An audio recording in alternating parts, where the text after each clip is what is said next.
Doctor of Natural Medicine. Today, I want to tell you about a miracle. I recently shared the story of a patient, a man who reversed his kidney damage. His GFR wasn't just better, his GFR went all the way back to 98. That is normal kidney function for a man half his age. And how did he do it? How did he pull off this incredible transformation?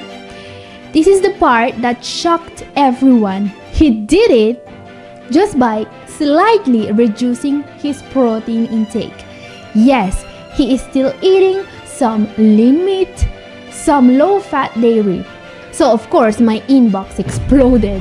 You all ask questions about this miraculous diet. You ask, how is this possible? What's the secret? Well, today I'm pulling back the curtain. We are going to talk about what really makes a difference. We're talking about the real renal diet. It's time to finally stop the confusion, stop the fear, and create a diet that actually works for you. So let's dive in and answer your questions. First question is from a user called Heaven Culture 1234. Here is the question. Do you have to take all protein out, or can you just lower it to 20 grams per meal?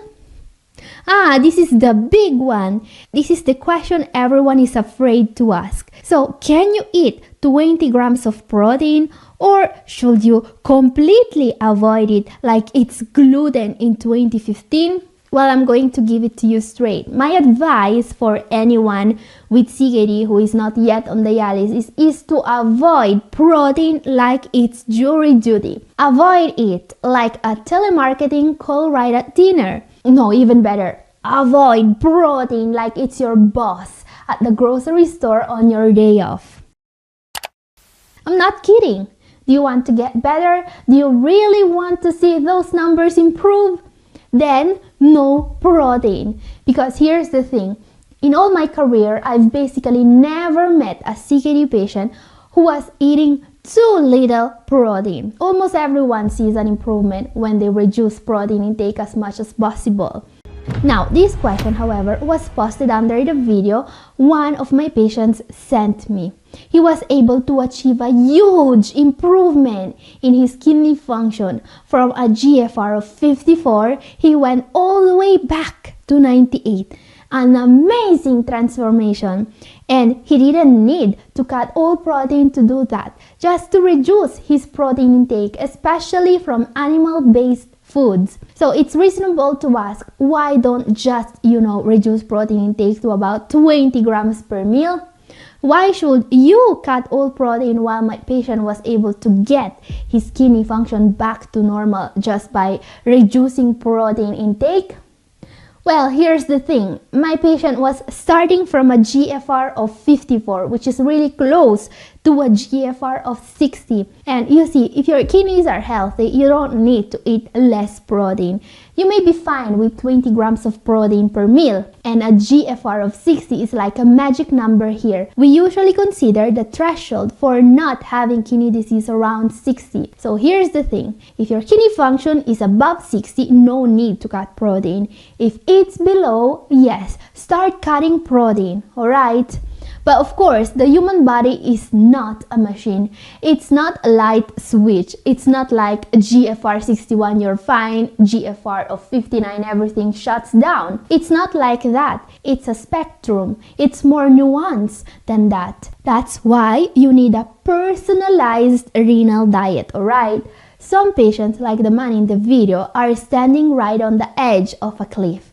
They just need to take one small step back to be safe. A small reduction in protein is that step. But most patients get diagnosed with CKD when they are already deep in the canyon, when their kidney function is so compromised they start having symptoms. Yeah, miracles of modern medicine. If that's your situation, you can't just take one small step. You need a lifeline. You need a rescue. You will need to cut every protein source from your diet. So the general rule still stands.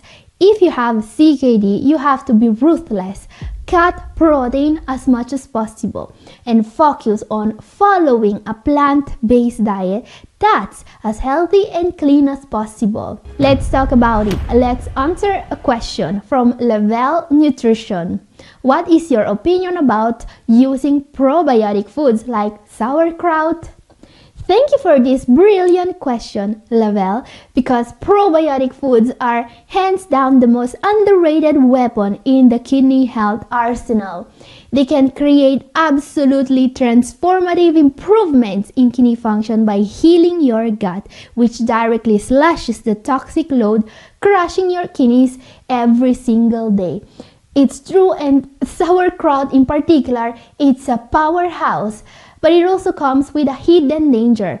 Sauerkraut is fermented cabbage, which means it's almost 0 calories. It's packed with vitamins and essential minerals and perfectly adequate for the renal diet when used correctly. It delivers multiple probiotic strains, including lactobacillus, proven kidney protectors. Just watch the salt content. Limit yourself to 1, maximum 2 tablespoons per day. Now, this is where most people screw this up completely. When you buy sauerkraut, you must find a brand that screams probiotic on the label or says live cultures or unpasteurized. They'll plaster this all over the jar in huge letters. Why? Because it makes the product worth 3 times as much. Here's the thing, most sauerkraut on grocery store shelves is pasteurized, which basically means 0 probiotics. Pasteurization destroys all bacteria, including the good ones. What you're left with is just salty, dead cabbage with 0 health benefits, completely worthless for your kidneys. But if you find the right brand and consume just small amounts daily, it's going to revolutionize your kidney health. Now guys, I believe so fanatically in probiotics for kidney protection that I've spent years developing my own probiotic supplement.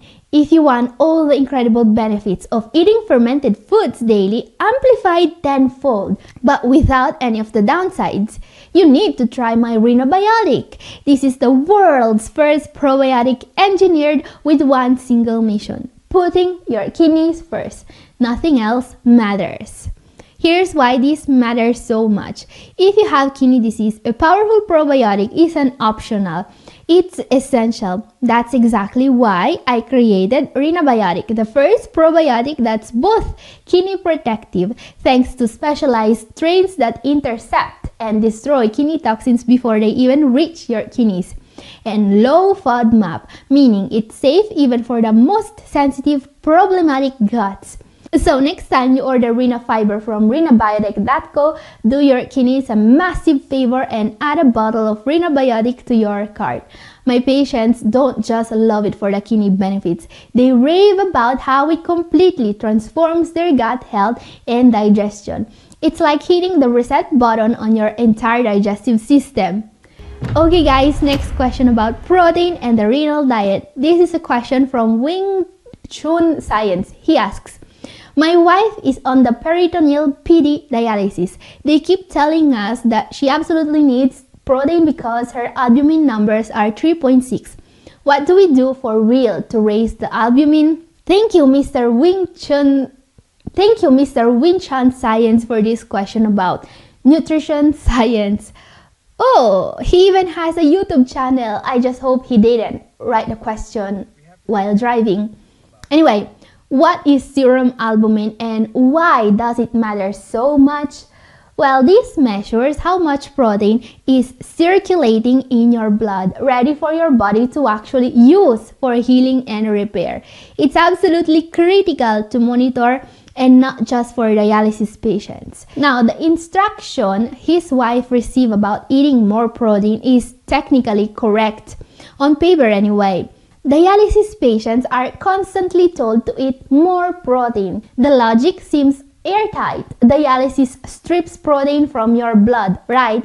So just eat a steak and problem solved, they say. This advice sounds brilliant on paper, but it fails spectacularly in practice.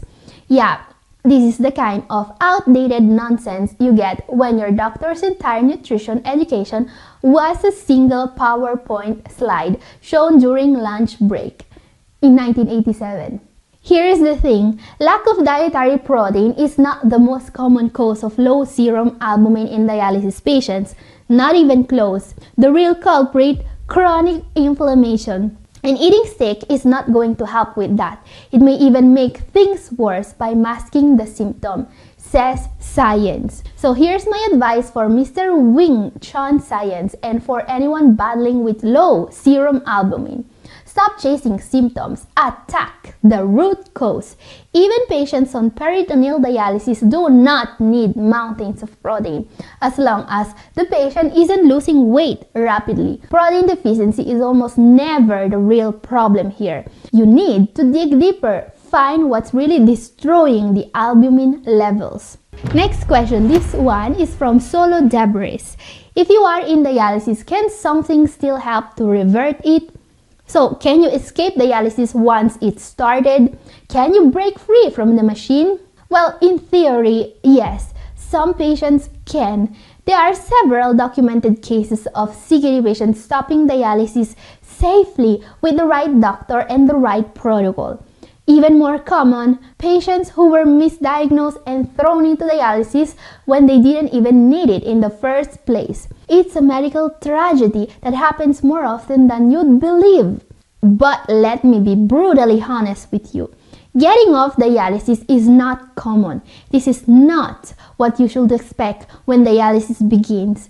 Most patients only escape dialysis through a kidney transplant. My advice, if you are on dialysis, focus on your overall health. Trying to follow a diet to repair the kidneys won't really help anymore. Actually, dialysis patients usually thrive when they eat slightly more protein, not massive amounts, but small portions of high-quality animal protein like egg whites, fish, and lean meat can actually support your health at this stage. By the way, this advice is also valid for the previous question, the one about albumin. Up next, a question from Isagani Baria that cuts straight to the heart of everything. Please tell me what kind of diet I will need to avoid dialysis. Okay, thank you Isagani for this incredibly important question. Now, I have to be honest, this is a massive question. I could create a 45-minute documentary about what to eat to avoid dialysis and still barely scratch the surface. But there is a critical reason why I'm answering this anyway. Because here's the thing, Isagani.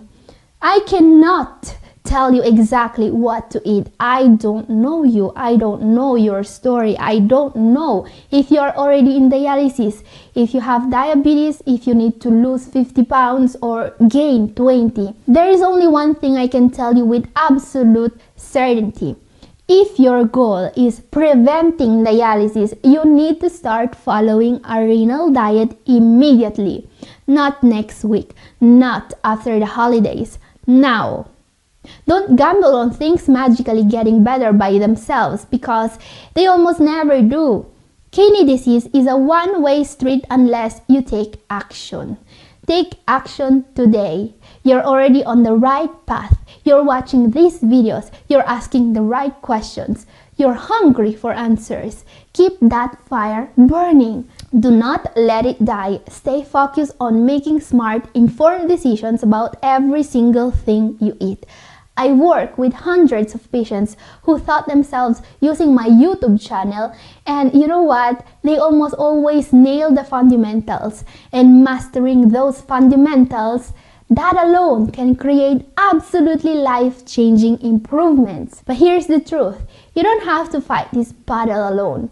If you can't find all the answers, if you're overwhelmed, if you are scared, reach out for professional help. Find a healthcare provider who actually specializes in kidney nutrition, not someone who took one nutrition class 20 years ago. And make absolutely sure your diet is personalized for your unique situation.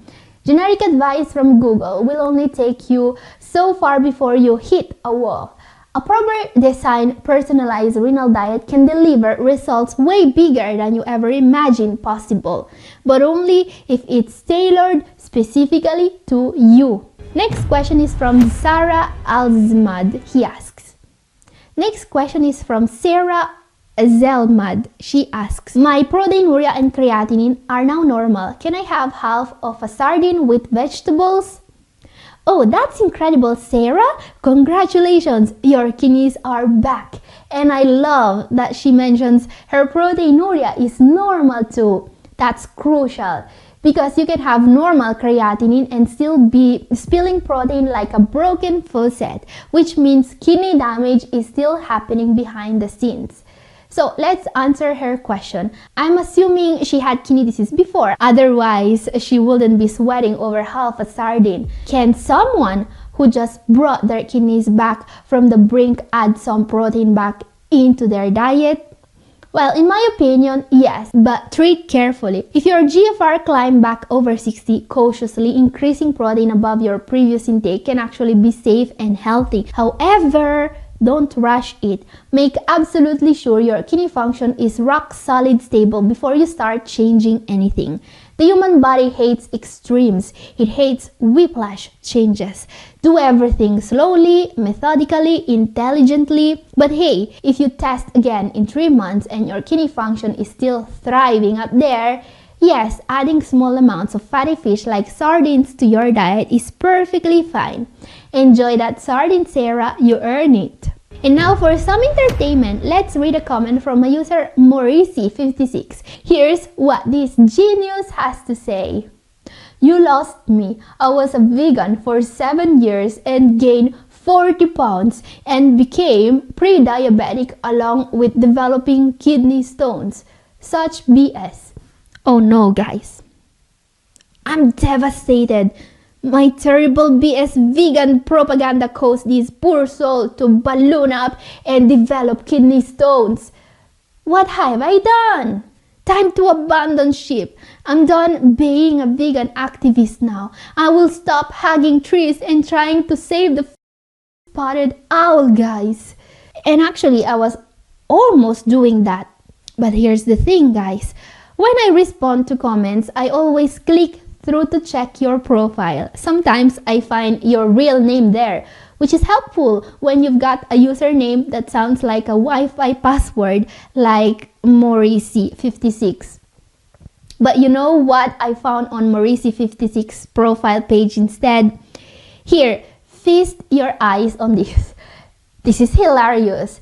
It's all old videos about the keto diet, guys. Nothing but bacon and butter and carbs are evil nonsense. This person never got kidney stones from a vegan diet, guys. This is just a big fat internet troll trying to scare you away from the renal diet, guys, which is a diet that has absolutely nothing to do with veganism. I mean, can you imagine having that much free time and choosing to spend it like this?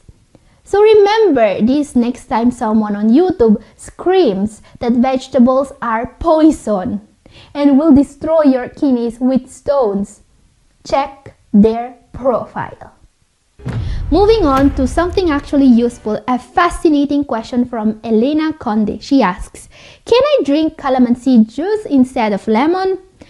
Oh, thank you, Elena, because this gives me the perfect opportunity to talk about the fruit that can actually shield you from kidney stones. The calamansi fruit, the Philippines' secret weapon. This fruit delivers almost identical health benefits to lemon.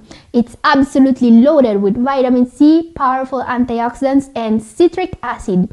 Incredibly protective for kidney health. And it's specifically that citric acid that acts like a force field against kidney stones.